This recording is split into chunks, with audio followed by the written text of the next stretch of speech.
Hey, Brandon here. Welcome to the channel. Thanks for tuning in here with my good podcast co-host, Jason DiRienzo, founder of the Devy Watch. Jason, we are going to be doing our top six Dynasty buys. Are you ready to talk your favorite Dynasty players heading into the 2023 season? Oh, I am definitely ready, Brandon. Let's do this. Yeah, so we're going to, talk about our Dynasty buys. If you're new to the channel and you're coming across this video, please hit that subscribe button. If you play Dynasty, you play Devy, and you're looking for scouting films and analysis on future Devy assets, hit that subscribe button. Would be super appreciative. All right, Jason, we're going to get right into it. We are going to discuss our three favorite Dynasty buys this season. And what does that mean by Dynasty buy, right? What that means for me anyway is, this time next year, we should see an increase of value, right? So this is the fun part of playing Dynasty. Every year you go into it, you look at your team. Are you, can you compete?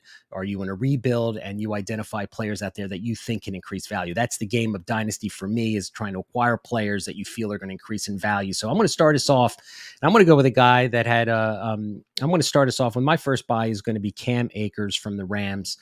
I'm excited for this season. He had a rocky start to his NFL season back in 2021. He tore his Achilles. We know that. He's had a rocky relationship with McVay. He's just turned 24 years old, so he's relatively still a young dynasty asset. He had a really tough start to the 2022 season. There were talks of them trading him, but the final 6 weeks, he delivered 4 top 14 finishes as a running back in Dynasty. In his last 6 games of the season, he racked up 512 yards and 6 touchdowns. So he started off in 2021 pretty rough, took off, the whole year with his Achilles, had a kind of a rocky start. There were talks of him being traded, but he really, I think, settled in at the end of last year, right? And I really feel like this year he is going to be the guy for the Rams. There's a lot of people that aren't excited about the Rams overall. They're kind of in a rebuild after winning the Super Bowl a couple years back. But I'm going to tell you, he's only 23 years old. They drafted Zach Evans in the 6th round this year, who, for me personally, I don't think he's a threat to getting really any significant carries or taking over for Cam Akers. We just had Sony Michel, I think, retire kind of out of the blue. So, I mean, it is Cam Akers' job. And, in last year, he ranked 31st in running backs in fantasy points. This is from Fantasy Pros website. And his ADP right now is 23rd running back off the board, according to Fantasy Pros. And I think he could have an excellent season.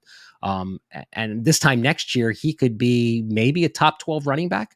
There's not many bell cows in the NFL right now as far as the running back position. And I think Cam Akers' arrow is pointing up. I'm excited for him for this season. I think the competition that he has in the backfield also benefits him. I mean, there's not much there, and he's definitely more talented than all of them. So I think that's a great call. His value's got to go up. He's only going to improve on what he's done so far. So, yeah, it's good. My dynasty buy is going to be T. Higgins. And one of the main reasons is this guy on any other team would easily be a wide receiver 1 for that team. I mean, he has the size at 6'4", 200 some odd pounds. I mean, when you watch him play, you can identify the fact that he understands how to be on time at the catch point. He can be a red zone threat. He contorts himself to the ball with ease, has good long strides, can stack defenders, really good versus man press coverage. If it wasn't for Jamar Chase, I think that T. Higgins would definitely solidify himself as one of the better receivers in the league. But he's in the shadows of one of the best receivers in the league right now. So my viewpoint is they have to pay Joe Burrow here soon, and they know that they're going to pay Jamar Chase. They can only hinder themselves with so much cap space. And I think at that point, there's going to be a big decision that needs to be made, whether they can afford T. Higgins or not. My guess is they know that they probably wouldn't be able to do that. So T. Higgins, to me, if he finds himself on another team, now that other team hopefully has a spot where it's not like the Cardinals or so, even though there's a spot there, the overall offense isn't that great. But I do think that he is good enough to accelerate an offense by himself and command 120 to 150 targets easy in year 1. So for me, T. Higgins is an easy one, especially with the fact he's only 24 years old. Yeah, I like it. It should be interesting. I mean, a lot of these teams are looking for 2 wide receivers. So you might be surprised. I mean, just like my Eagles, I mean, I think they could, I think they're not going to let Devonta Smith walk. And they got AJ Brown kind of locked up. So I don't know. It'd be Yeah. interesting to see two pass catchers. Certainly dynamic in the way these offenses are run now in the NFL. My second buy, I'm going to go with DJ Moore from your beloved Chicago Bears. I have tons of shares of DJ Moore. I think obviously we know he was on the Cardinals for 5 seasons. But I think he brings credibility now to this Bears defense. I think Justin Fields is an ascending talent. I know he's really good with his legs. I know he struggled a little bit last year passing the ball, but DJ Moore now gives him, I think, a legitimate wide receiver one. He's had over 1,000 yards in 3 of his 5 seasons. DJ Moore, he's got reliable hands, and he's just freaking explosive, man. I mean, he can take it to the house on any given play. As a Bears fan, you've got to be like thrilled that he's. I'm over the moon. I'm sure you are.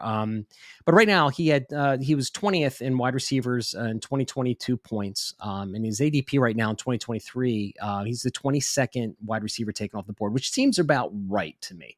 But I think Justin Fields is ascending. I think DJ Moore is the guy that is going to take Justin Fields and he's going to be peppered with targets. I just never felt that he was used really properly. And I'm going to ask you a question, Jason. Can you tell me, he's been playing for 5 years. Can you, tell me how many quarterbacks he's actually played with in 5 years at Carolina? If you had to guess. Oh my gosh. Arnold. 6? 9. All right. 9. Oh, so this guy has been productive. He's had wide receiver one moments all the time, playing with 9, not very good quarterbacks. Let's just put it that way. Right. So probably early on, maybe with Cam Newton, he was playing with him early on, but in any case, so look, I think him and Fields are going to do great. I think he's a slam buy for me. I've got many shares. And if you looking for an explosive wide receiver who I think can increase in value this time next year, DJ Moore is a guy that I'm going to hang my hat on. Yeah, I mean, I obviously love this one. The chemistry between him and Fields it was pretty instant from what I've been hearing and what Justin Fields and DJ Moore have been saying. I mean, those two are, 2 peas in the pod right now, and that's exactly what you want to see. And DJ Moore's just been making plays all over the field during training camp already. So yeah, I'm really excited about that one. The overall offense is what I'd be curious to see, but DJ Moore's uber talented, and this is a great call. My next buy in Dynasty is going to be Chris Godwin. And so hear me out on this one. Right now, he's only 27 years old. I mean, for a receiver who's been pretty dominant, during his time and his years up to this point, that's pretty good. I mean, you're going to get a few more years out of a guy like Chris Godwin, who right now his ADP is 27th. I think that's pretty freaking good considering it got accelerated with Tom Brady being there. He's always been in the shadows with Mike Evans. If at any point, which I guess it's going to be the same for like a guy like T. Higgins, where the Bucs are going to realize that they probably it's time to cut ties and let him go. Wherever he lands, I do think he's talented enough to command even more targets and be the guy. I mean, Mike Evans has been a 1,000-yard receiver ever since he entered the NFL. So it's hard to get out of the shadows of a guy like that. And I think once Chris Godwin does, he's just going to take off. So a healthy Chris Godwin, that's another thing we need to see. But I think no way does his ADP stay at 27, even with bad quarterback play. I have a feeling like he's going to be the guy who's going to find the ability to get open this season, help his quarterback out, whoever that may be, whether it's Baker Mayfield, Kyle Trask, or somebody else. So for me, Chris Godwin, I definitely be targeting because I can see where you can get a really good value for him. I like it. My final buy that I'm excited about is Jahan Dotson from the Washington Commanders. All right. To me, he's the forgotten 2022 first round draft, wide receiver draft pick last year, right? Everyone's excited about Chris Olave. Everyone's excited about Garrett Wilson, and understandably, his ADP is 40 right now. All right. And first round draft capital. He scored 4 touchdowns in his first 5 games. He suffered a hamstring injury in week 5, and he was pretty much sidelined for 5 weeks. And then it took him 2 or 3 weeks to get back together, but he scored 3 more times in 5 games, right? So if you were to take a 17-game average, I kind of worked some numbers out here. It would have been 50 receptions for 741 yards and 10 touchdowns as a rookie. All right. I know he plays in the shadows of Scary Terry. I know there's some concern about the quarterback situation. But last year he was catching passes from Heineke and Wentz. And Sam Howell's in town, and Eric Bieniemy coming from Kansas City. I'm expecting big things. I'm expecting a better passing game this year, and I'm excited about Jahan Dotson for his value right now, down in the 40s. He's a twitchy wide receiver from Penn State. I love this high school film, his college film rather. But I'm really high on Jahan Dotson. I mean, Garrett Wilson and Olave, you're going to pay out the nose to get to those two players, to get them on your team. But Jahan Dotson's kind of the guy. Like I said, he's the forgotten first round wide receiver that was drafted last year. So I think he, can stay healthy this year and play all season. I think the arrow is clearly pointing up for Jahan Dotson to make a major leap in his second season. Oh yeah, I still have the Ohio State Penn State game embedded in my head when he just dominated that game. Mm-hmm. I mean, there's so much upside and potential for this kid. He just needs the opportunity to do so, and that will be this season. So yeah, that's awesome.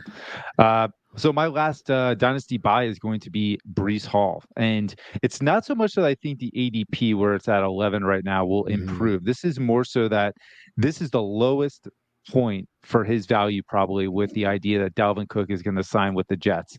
Being that he's only 22 years old, looked great when he was healthy out the gate as a rookie and then got injured. He could be healthy by the time Dalvin Cook gets injured. If Dalvin Cook does sign with the Jets, there's an opportunity here for Breece Hall to still be productive and showcase his ability and be that guy, as that RB1 on a team with pass catching upside and great athleticism, and you're able to get him at a price where you probably never thought you would be. So I would say take advantage of the open window of a buy opportunity with Breece Hall, because once it closes and he is healthy and showcases himself on the field, it is going to slam shut really soon. We don't get opportunities like this very often, so I'd be running at the chance to get him now. Yeah, I mean, especially if there's an owner that's a little shaky coming off ACL injuries, is he going to be the same? And worrying about Cook. Oh my God, if they sign Cook, I mean, I think even if they sign Cook, I think his value is going to be even better, because then people are going to be like, oh, they're going to be splitting carries for 2 years, and they're going to think obviously volume is obviously key for running backs, and if he's got to share the backfield. So I like that call a lot. So, all right, there you guys got it, man. There's our 6 dynasty buys heading into the 2023 season. Again, thanks for watching. Hit that subscribe button. Appreciate you taking the time to watch the show. Thanks.